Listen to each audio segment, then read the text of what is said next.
इस press conference में स्वागत करता हूं। आज की हमारी प्रेस कॉन्फ्रेंस जो करने का मेन मुद्दा था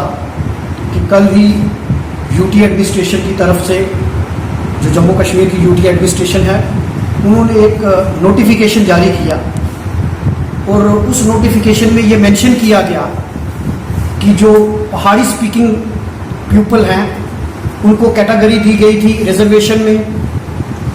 उनको दी गई थी स्टेट गवर्नमेंट यूटी गवर्नमेंट की तरफ से। लेकिन कल मैंने उस नोटिफिकेशन को पढ़ा और पहली बार हिंदुस्तान के इतिहास में मैंने देखा कि एक एक्ट बनता है 4 महीने पहले और उसका जो कंडीशन लगाई जाती है वो 4 महीने के बाद लगाई जाती है। जैसा कि आप सब जानते हैं कि पहाड़ियों को रिजर्वेशन मिली 50 साल की जद्दोजहद के बाद 4% जो रिजर्वेशन थी वो हमारी यूटी एडमिनिस्ट्रेशन में जो एलजी साहब की एडमिनिस्ट्रेटिव काउंसिल है उन्होंने एक नोटिफिकेशन जारी किया 20 अप्रैल 2020 को और उन्होंने जो रिजर्वेशन एक्ट है 2004 उसमें अमेंडमेंट करके पहाड़ियों को 4% रिजर्वेशन दी। उसी में उन्होंने रोस्टर को चेंज किया और रीऑर्गेनाइज किया और अलग अलग जैसे आरबीए पहले 20% थी फिर 10% इस तरीके से डिफरेंट कैटेगरीज को रिजर्वेशन दी और पहाड़ियों को 4% वहां रिजर्वेशन दी गई। जब वो एक्ट नोटिफिकेशन आया उस नोटिफिकेशन में कहीं भी ये नहीं लिखा था कि पहाड़ियों के लिए इनकम बार होनी चाहिए, पहाड़ियों के लिए कोई मिनिमम इनकम होनी चाहिए कि वो कितनी इनकम होने के बाद उसको कैटेगरी मिलेगी। और उस नोटिफिकेशन में क्लियर कट ये लिखा गया था कि जो पहाड़ी कौन है, जो पहाड़ी जुबान बोलने वाला है। और उस नोटिफिकेशन में क्लियर कट ये लिखा गया है कि पहाड़ी एक ट्राइब है, लिंग्विस्टिक और इथनिसिटी के आधार पर उनको रिजर्वेशन दी जा रही है। और हमारा जो केस है जैसा कि आप मीडिया हजरात जानते हैं कि अलग अलग गवर्नमेंट्स ने और सेंट्रल गवर्नमेंट को रिकमेंड किया हुआ है और सेंट्रल गवर्नमेंट एक्टिव कंसिडरेशन है एसटी स्टेटस के लिए। लेकिन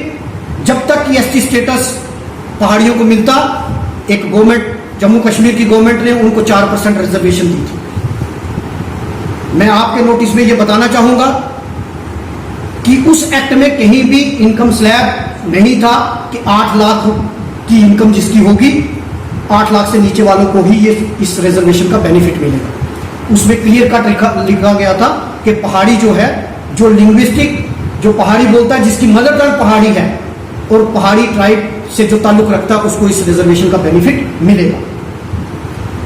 आपके नोटिस में मैं ये भी बात डालूं कि पुंछ में डिप्टी कमिश्नर ने ये ऑर्डर्स दिया और जो तहसीलदार पुंछ हवेली है उन्होंने अपनी 13 तारीख अपने जो सोशल मीडिया फेसबुक के पेज पर यह मेंशन किया कि गवर्नमेंट की तरफ से क्लियर कट इंस्ट्रक्शन है कि पहाड़ियों के लिए कोई इनकम स्लैब नहीं है। जिस तरीके से अब बाकी ट्राइब के एसटी एससी के लिए कोई इनकम स्लैब नहीं है, पहाड़ियों के लिए भी कोई इनकम स्लैब नहीं है। वो भी ट्राइबल कैटेगरी उसको भी कंसीडर करेंगे और उनको भी हम कोई भी इनकम स्लैब, और उन्होंने काफी सारे सर्टिफिकेट इशू भी कर दिए।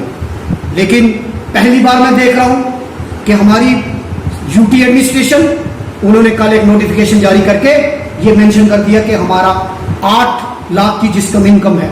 उनको 8 लाख से नीचे वालों को इसका रिजर्वेशन का बेनिफिट मिलेगा, 8 लाख से ऊपर इसका बेनिफिट नहीं मिलेगा। ये मैं समझता हूं कि ये एक साजिश के तहत पहाड़ियों की मूवमेंट को दबाने के लिए, जो उनका ट्राइबल स्टेटस है उसको खत्म करने के लिए ये इन्होंने एक एडमिनिस्ट्रेशन ने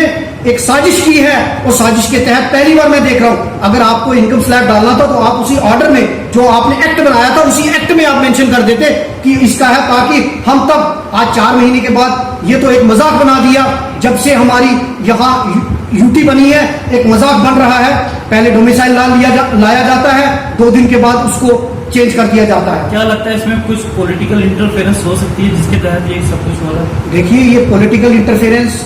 हो सकती है, लेकिन ये तो मैं समझता हूं कि एक साजिश है। साजिश के तहत क्या मजबूरी थी यूटी एडमिनिस्ट्रेशन की कि 4 महीने के बाद कल उनको एक नोटिफिकेशन जारी करके ये स्लैब डालने की। आज तक आपने कभी सुना अगर एससी को रिजर्वेशन मिली, एसटी को मिली और भी किसी कम्युनिटी वालों को मिली है, लेकिन उसमें कभी भी ऐसा नहीं हुआ कि 4 महीने के बाद एक क्लैरिफिकेशन नोटिफिकेशन जारी करके उस पर क्लास डाल दी गई कि पहाड़ियों को भी 8 लाख की इनकम होनी चाहिए। तो मैं ये बात कहूंगा कि इस मुद्दे पर राजनीति नहीं होनी चाहिए। अक्रॉस पार्टी लाइन जितने भी पहाड़ी लीडर्स हैं, मैं पहाड़ी कल्चरल एंड वेलफेयर फोरम से भी बात करूंगा, उनसे भी कहूंगा, मैं जितनी यूथ फेडरेशन, एम्प्लॉइज पहाड़ी फेडरेशन, स्टूडेंट पहाड़ी फेडरेशन या जितने भी पहाड़ी लोग हैं उनसे मैं कहूंगा कि इस मुद्दे पर आप सारे एकजुट हो जाएं और इस पे यूटी एडमिनिस्ट्रेशन का जो ये इलीगल एक्ट है इसके खिलाफ आवाज उठाएं, क्योंकि ये हमारी बच्चों के मुस्तकबिल का, हमारी कम्युनिटी के मुस्तकबिल का मसला है। इसमें जो सफर होंगे, आपको मैं ये बताना चाहूंगा कि 80% लोगों को इस कैटेगरी का बेनिफिट नहीं मिलेगा। अगर ये इनकम बार उन्होंने लगाया, 80% लोग जो हैं उनको इस रिजर्वेशन का बेनिफिट नहीं मिलेगा। इसलिए मैं ये बात कहूंगा, और मैं बीजेपी के जो लीडर है, क्योंकि सेंटर में उनकी सरकार है, और